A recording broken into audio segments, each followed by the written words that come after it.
Welcome to the Nurse Shark Academy Show, a Baxter Professional Services production. Welcome to the Nurse Shark Academy Show, where we're experts in nursing and experts in business. I'm Tina Baxter, your host. The Nurse Shark Academy Show highlights nurse business owners and others in the healthcare field who promote entrepreneurship. We interview nurse leaders and encourage them to tell their story. Today's guest is Kristin Wade. And today's episode, how one nurse found financial freedom and helps other nurses to do the same. Fall Back in Love with Nursing Workshop. Join us for this important webinar. Are you tired of talking about the problems in nursing and never hearing about the solutions? Are you ready for a fresh start? Come to our Fall Back in Love with Nursing webinar. I'll introduce the He, Me, We framework of entrepreneurship and the 12 principles of kingdom nursing. Don't be eaten alive. Join the Nurse Shark Academy and come feel the sun. Join us today at the nursesharkacademy.biz. Welcome to the Nurse Shark Academy Show. I'm Tina Baxter, your host. The Nurse Shark Academy Show highlights nurse business owners and others in the healthcare field who promote entrepreneurship. We interview nurse leaders and encourage them to tell their story. My mission is for you to own your seat at the table of nurse entrepreneurship, gaining confidence, skills, and freedom to live your life on your own terms. You will dream big and expand your consciousness as an entrepreneur. Join us each episode and support these wonderful nurse entrepreneurs and leaders. Today's guest is Kristin Wade. Kristin is from Albuquerque, New Mexico, and she is the owner of Fiscal Bliss Financial Coaching. Kristin was a nurse for almost a decade before leaving the bedside. Her passion is supporting healthcare workers with their financial goals through systems and accountability. Welcome to the show, Kristin. Thank you so much, Tina. I'm glad to be here today. And thank you for coming on. So tell me a little bit more about your nursing background, because I always ask the question of what made you become a nurse? Yes, absolutely. So it's kind of funny. I picked my specialty before I picked the profession. And I had a little cousin in the newborn ICU, and I would go visit him and just was blown away by the care those nurses were giving him. And I was only 10 years old. I love to take care of babies. I love to babysit. I wanted to be a mom my whole life. So I'm like, wow, these people take care of babies. It's a really cool job. I want to do that. I shadowed a great family friend of mine for a summer, and then I was hooked. And I just knew I needed to be a nurse. I needed to help people, went through everything, and then I was happily a NICU nurse for almost a decade. That's amazing because, I love babies, but being a NICU nurse was terrifying to me. That was something I never wanted to do. I was always afraid I'd hurt the baby or something would happen. That is hilarious because it's either one or the other, right? I meet people who totally get it, and the peds world in general is exciting, and others who are like, oh no, not children. And I'm terrified of adults. And so I was very fortunate to have that, a beautiful career in nursing until it no longer served me. And I was able to switch over. So tell us a little bit about your journey as a nurse, because, it says you started out in the newborn NICU, but what was it like when you went to nursing school? How was that transition into becoming a professional nurse? Oh my goodness, it was a rough one. And I don't think I was alone in that feeling. So of course, worked hard in my undergrad, got good grades, and accepted into a nursing program here. And back in my day, that long ago, it was an accelerated 16 months to get your bachelor's. So we worked hard. We learned so much. I'll still remember to this day doing the drip calculations and actually getting the dripping of the IV. Yeah. And when are we ever going to use this? Funny story, I have since used that in times of COVID when pumps went missing. But, it was really an intense procedure of school. And then I jumped into the unit and had to start all over again with the education. So that's what a lot of new nurses don't understand, because you think, okay, I've got it. I went through school. I passed the NCLEX. I'm ready to go. But it's a learning process when you jump into being on the floor and it's, you're actually the nurse. Yes, it's so much to learn. Not only so I had a very niche specialty in the NICU, but everybody I talked to out of my peers, whether they were on an adult floor, outpatient clinic, it was a steep learning curve because not only are you supposed to be qualified because you have this shiny RN license, but people look to you for answers. Families don't know the difference between a seasoned nurse and a new nurse just based off of our badge. That's So right. having that confidence, but not being so confident that I wasn't open to learning, that was a big shift. It was a rough, probably first 2 years in the NICU. I think that's important for people to hear. So if you're not a nurse and you're listening to the show, it's important to know that there is a learning curve with anything that you're doing that's new.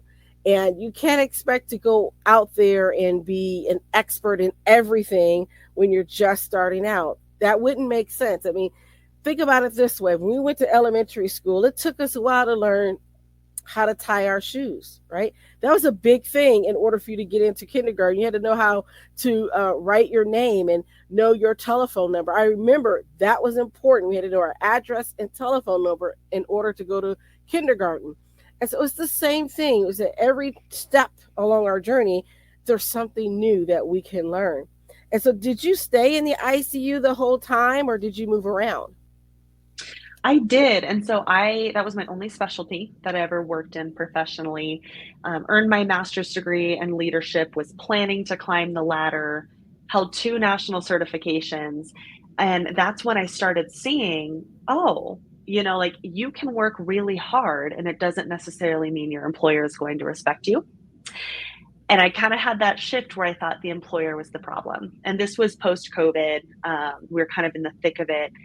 And then right after, so I switched hospital systems, Mm-hmm. thinking that was the issue. And I finally just realized that I was working so hard and burning myself out for very little financial gain. I had reached my max pay 2 years into my career. I mean, I had capped out. There was no way. And so that's when I knew there had to be a change. Well, that's important because I think what we're seeing right now in the country, there's a lot of nurses that are going on strike. There's been a lot in the news about increasing the wages, and then there's been this pushback, right? Because of travel nursing, this pushback against the higher wages that the travel agencies are charging. And so the staff nurses that are there from the day to day feel that push because they're not getting those high salaries. And so it's been a really big problem. And I think the lay public does not understand that when you're in the hospital and you're being treated by the nurse and the nurse is there taking care of you, the hospital gets reimbursed on the room, not on your nursing care. And I think we're all bundled into that. And I think that is a big problem because that makes you invisible as a nurse because you become a liability and not an asset. And that is something that I think nurses are waking up to and beginning to realize that it's a problem. And it's very interesting you mentioned that, right? Because we often hear, oh, more money, I'll feel more appreciated, my life will be better. And people look at me like I'm crazy when they are not in healthcare. And they're like, how did you go from nursing to being a business owner and a financial coach? It makes no sense. But really, what it comes down to is human motivation and change, which is the same thing, Yes. right? How do we figure out how to get someone from A to B if they say they want to quit smoking, lose weight, be healthier, save money, pay down debt? Like these are the same things. And so the models I studied in my master's program on change models and motivation, it translated beautifully into this new career. And I could see the nurses who made great money. We're talking in Albuquerque, which is a pretty, low paying area in healthcare, $60, $70 an hour, and they didn't have enough money. So money wasn't necessarily the issue. It was how they were managing it. It's very interesting. I was just speaking with someone earlier, and they were talking about how we get 100% of our income. We give like 10% to charity or a tithe, and then we have the 90%. And we often focus on that 10% that we give away, but what do we do with the 90%?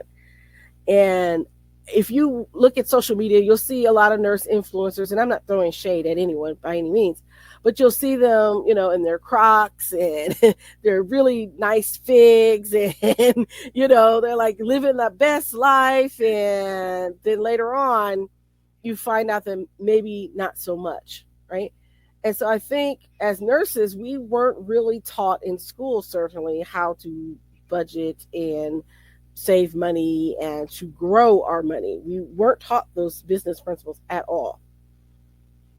No, and in fact, I've met with a lot of nurse practitioners who have since created their own clinic or done their own side business. Maybe they're seeing patients outpatient on their own. And they tell me that like, my biggest struggle is I didn't get any entrepreneur advice because in school, arguably there's so little time. And like, this is not to bash the schools, they have a lot to cover, but they come out, you get a job, and you have to teach yourself.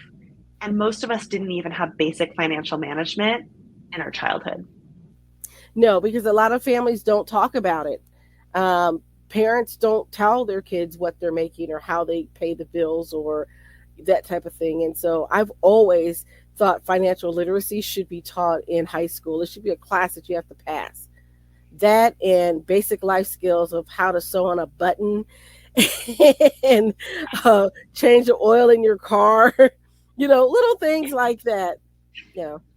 Yeah. And that makes a lot more sense to get them while they're young. So I talk a lot about, in the nursing profession, we have the model of the river.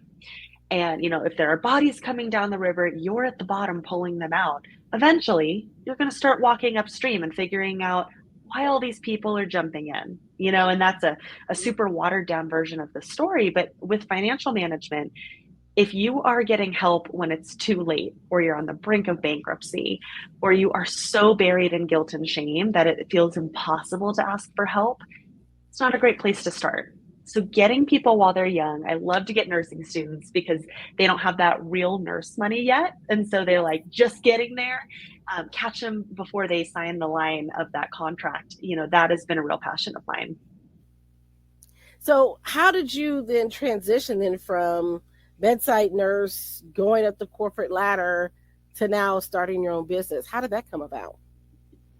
Yeah, I knew I was unhappy. So it was literally 6 weeks into my new hospital system. And I was like, this is not for me. I was, going entire shifts without even being able to use the restroom, eating a cup of yogurt for the entire day. And that was like a blessing. Everybody sort of thinks nursing has to come with this self-sacrifice. And I could not prescribe to that model anymore. And I know I could have done clinic, I could have done outpatient, something totally different. But I felt like I could help people in different ways. So I had been informally coaching ever since, I was a young adult. People would ask me, hey, how did you do your budget? Or where do you find your credit score? And since I've become a mom 5 years ago, oh, how do you freeze your kids' credit? Because that's a huge one, right? Like Yes. protecting your children from identity theft. These little things would come up, and Kristin just was the person who knew about it. And finally, one day I was sitting, in the break room, one of my few breaks I got, and they said, Kristin, why aren't you charging for this? People make money like this. And I totally shut it down. I was like, I am a master's prepared nurse. I didn't go to school for money. I just enjoy this. But that planted a seed. And once I saw how I was feeling and I saw the burnout starting to happen, I was burnt out going home to my child. I was not enjoying my days off because I was just sleeping, surviving. I said, maybe I can make money. Lo and behold, I coached myself. I figured out how I could save up enough money to live for a year without income. And I said, okay, Kristin, you're going to try it. And if you fail, you can always go back to the bedside or do something different. And I have been so fortunate that I can both help people and take care of my family without that burnout I was feeling. That's wonderful. And so when you're making that transition then from a job where you have presumably benefits and 401k and that safety net, what was it like stepping into that entrepreneurial realm for you? It was terrifying. And I'm not going to lie, I stewed on it for several months. Like, I knew I always wanted to create a business. Like, I was the kid in fifth grade who created a business with my best friend selling McDonald's toys, like on the playground. I think we made $25 and I was stoked. So I knew this was coming, but that was very scary. The benefits, retirement, the stable paycheck, just being able to say, I'm a nurse, and people understanding that. Yeah. Now, trying to condense what I do without cheapening it is very interesting. But I hired a coach myself because I'm like, if I'm going to coach people, I need to believe in the process. Hired an amazing business coach, and she helped me work through some of the roadblocks of, you can buy insurance, right? Like, you can save money for retirement after you start making money. So a lot of the barriers that I had perceived to be problematic were really just my ego. Yeah. I think there for each entrepreneur, there might be similar paths, but maybe a different approach. And for some, they want to hold on to their 9 to 5, as I call it, because, like I do, because there's a benefit of having that, because I use that to kind of, fund my business and what I want to do, and have that safety net, right? That I still have, but then I have that freedom to do my own thing, which is exciting to me, which is helping other people get to do their own thing.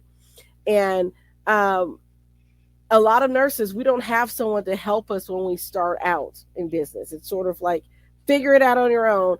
And which is why I wanted to be a startup coach for nurses, because I didn't want people to go through the experience I had to go through. And who better to understand a nurse's brain than another nurse? And I imagine that's for you in the financial industry.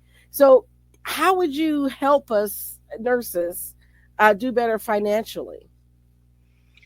It's very interesting you say that, because, the first step when we're in trouble on the unit, we don't just sit there and flounder. Like, if we're going to press that code button, we're not going to run the code ourselves. It would make no sense. So why do we approach everything else in life as a solitary activity? Hmm. Let's ask for help. And it doesn't mean that you have to pay a ton of money or you have to invest in a huge coaching program. Breaking the stigma of healthcare workers should know better starts with just reaching out to a close friend, a trusted family member, and saying, hey, I could maybe use some guidance on this. It helps if it's another nurse, right? Because exactly what you said, like, we get it. We understand that it's not so simple. And I kind of want my advice to be tailored to that and not tone deaf. Like, it's not for everybody to quit your job. Please don't Right. do that yet. Yeah. And so just starting by asking for help is huge. And I've even coached some people who are incredibly intelligent.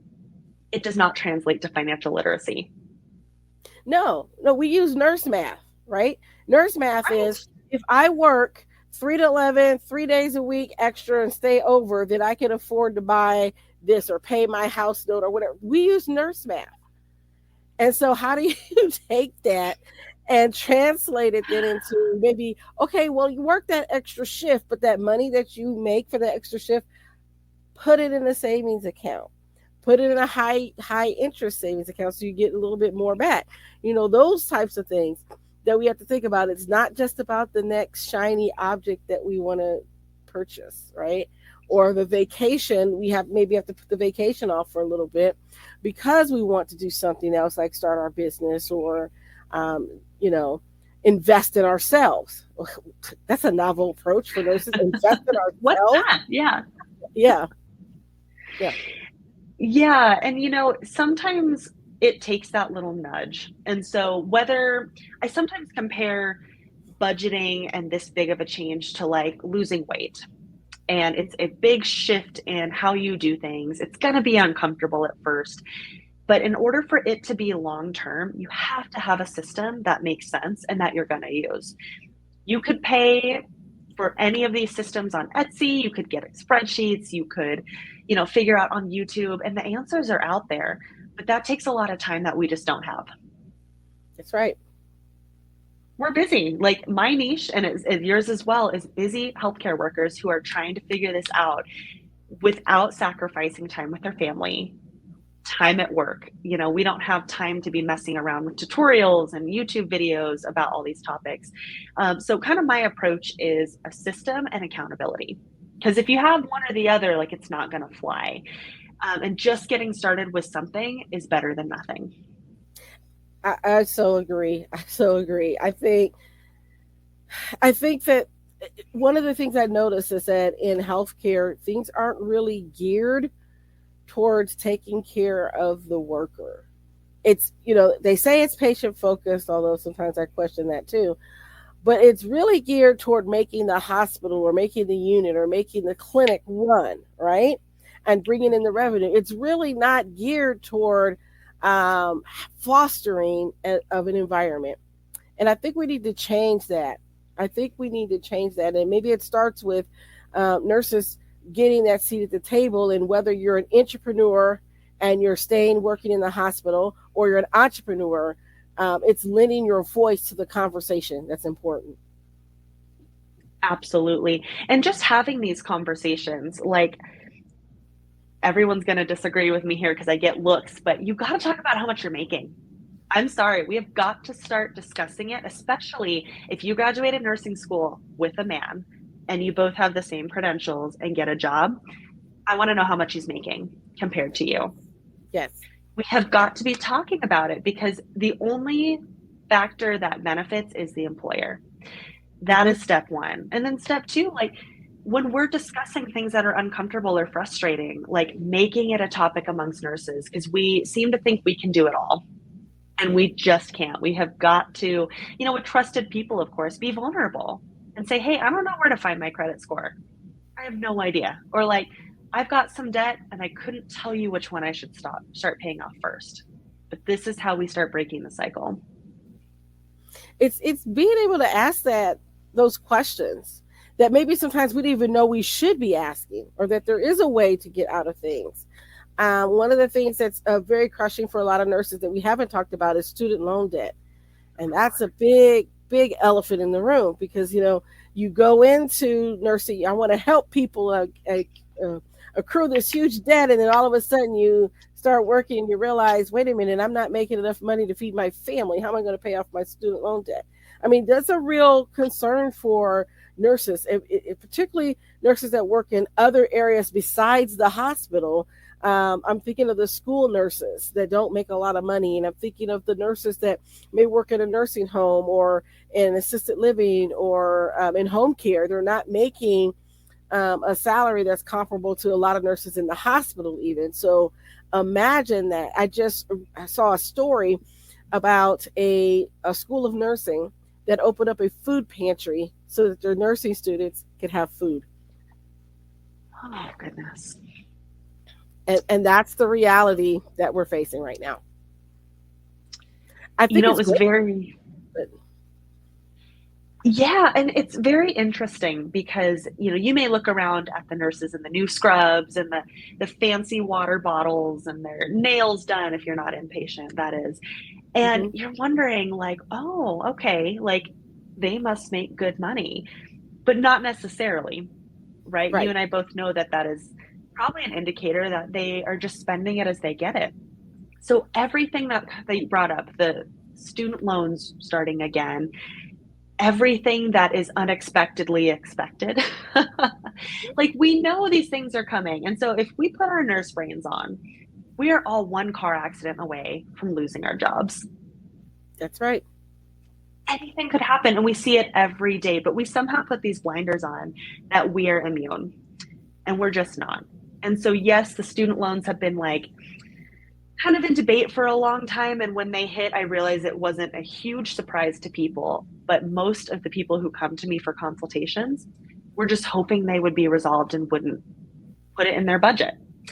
So then you're immediately off in the red and you don't feel good, and it continues. So, we really work on what is coming your way, whether it's the annual Costco membership, that RN license, everybody who's licensed, guess what? Yeah. They want your money every 1 to 3 years for the rest of your life. That's right. It's not a surprise. The student loans, ouch. but we build it in, right? And so seeing it in one spot can be scary. The awareness can be a little bit frustrating, but then it gives you that control again. Because once you see it, you can do something about it. Yep, that's right. I think it's getting over that initial hump of one, knowing that you need the help, and two, being free to ask for it. And you know, a lot of it's fear, um, and a lot of it's shame. Are they going to, make me feel bad because I found out I spent like $5,000 a year on Starbucks. you know, That's pretty low, uh, actually. yeah, and I think for me that's actually would be pushing it. Okay, Yeah, I like Starbucks gift cards. If anybody's in the giving mood, I like Starbucks gift cards. there we But other than go. I get one from my boss every now and then. It's like it's really cool. I was like, oh, I get to go to Starbucks today. Yeah. But yeah, I think that we need to look at where our dollars are going and where we're spending, not from a standpoint of shame, but from a really way of being good stewards of what we're being given. And if we look at it as that way, it'll make it a lot easier for us to make decisions. For example, do I really need that new pair of shoes, or maybe I should pay the car bill? Because I Yes. was the one, I was a CNA and I had no money, but doggone it, and I was feeling really bad. I went out, took my credit card, and bought a new bottle of perfume or a new pair of Italian pumps, because what if I never see them again? Right? It's Yeah. those processes that we need to work on. Yeah. And money is not cut and dry. And that's probably one of the biggest things I learned is I thought, oh, if I just show people, they'll change, they'll stick with the plan. It'll be so like frustrating to see things red and negative that they're going to want to change. And you would think as a nurse, I would Mhm. realize it's not that simple. And so I don't get into the depths of financial therapy, but there is a lot of emotion behind those Starbucks purchases, behind I deserve this because I just worked my butt off on a shift for 15 hours. I'm going to Mhm. go order a pizza. I'm Yes. exhausted. I deserve it. I'm going to take my kids to Disney World because mommy promised, and I've been working overtime every single week. And so it's never a simple summary of you're just bad with money or you're less intelligent than anybody, because it's interwoven with some deep stuff. So this is a great way to get started without feeling like, that banker behind the desk is going to look at you and judge you. Because I think we've all been there in the hot seat. That's right. Yeah. It's like when you get that credit card bill and you look at it and you see, wait, when did I buy this? When did I buy that? Yes. Yeah, and I've been budgeting using this system for the last decade, actually 11 years now that we're in 2024. And so what I do is I boil down figuring it out the hard way, making mistakes. Oh, shoot, I forgot this was due, taking those pain points and hopefully accelerating my clients past that, right? Sharing what I know as if I was precepting on the floor, like this is how you pop an IV in the scalp for my non-NICU people. I know that sounds terrifying, but like taking them under my wing and being like, hey, you can't actually spend 5,000 a year on Starbucks because here's the trade-off. That Right. means you're not going to get ahead on this. And I do want people to realize your budget is for you to spend. So I want you to spend your money, but let's get control of it because we say that it just happens to us, but we really have the power to flip the script. That's right. So tell me, um, if you had one piece of advice for a budding entrepreneur, what would it be? Oh, I have so many, but probably my biggest one would be to stop getting in your own way. That can Yeah. mean a lot of things, right? Like it can mean financially, it can mean your ego, it can mean like letting that friend tell you it's a bad idea. Like if it doesn't work, so what? You try something different. There are millions of failed businesses out there who are now like successful business owners, even though they've had a few fail. And failure is not the worst thing that could happen to us. I always look at it as failure is the biggest failure is not doing anything at all. right? I mean, if you don't want to get to the end of your life and suddenly go, I didn't do anything. I didn't try. To me, that's the biggest failure. Not that maybe you didn't succeed at one thing, right? You could have, things that not happened. I had an issue with a business that didn't go well. Was working with a company. They didn't do some legal things, due diligence. It wasn't really bad. It was a startup, but they didn't do things in the correct way, and so they had to close. I mean, we gave it a try, you know, but sometimes that happens. You don't do things correctly, and they got bad legal advice, not advice for me, but bad legal advice. But I was partnering with them in this venture as a nurse practitioner. And so it was a learning experience for me and for them. And now we're still great friends. I still talk to these people, check in on them every now and then to see what they're doing. And they've gone on to do some other things. And it's funny you mentioned that because, like, look at you now. You would never guess that was the case. And I have failed many times in this business. And fail is the wrong word. You either win or you learn. And Yes. boy, in this last 2 years, I have made mistakes. I have learned a lot. But at the end of the day, like, you have to realize no matter what you do, if you change units, become a school nurse, leave the profession entirely, the grass isn't always greener. And I seem to think I had this naive opinion, like, ooh, I'll get to make my schedule and be home if my baby's sick. And like, this is going to be so great. And there's always a trade off, There, right? So there, some days I'm like, I just want to go back to work. I want somebody else to make the big decisions. Yes. I need a boss to be like, oh, sorry, that's the bad guy over there. That's the doctor. He said, so you guys, it's not going to be easy, but no matter what, it will be worth it. Yes. I talk about my boss in my business in the third person, about this horrible woman that makes me get up in the middle of the night because she has ideas and will not leave me alone and will make me go to work when I'm sick, even, because it's like, no, I have to be there because I'm doing something specific. It only take a minute, and the next thing you know, she wants me to work past 10 o'clock again.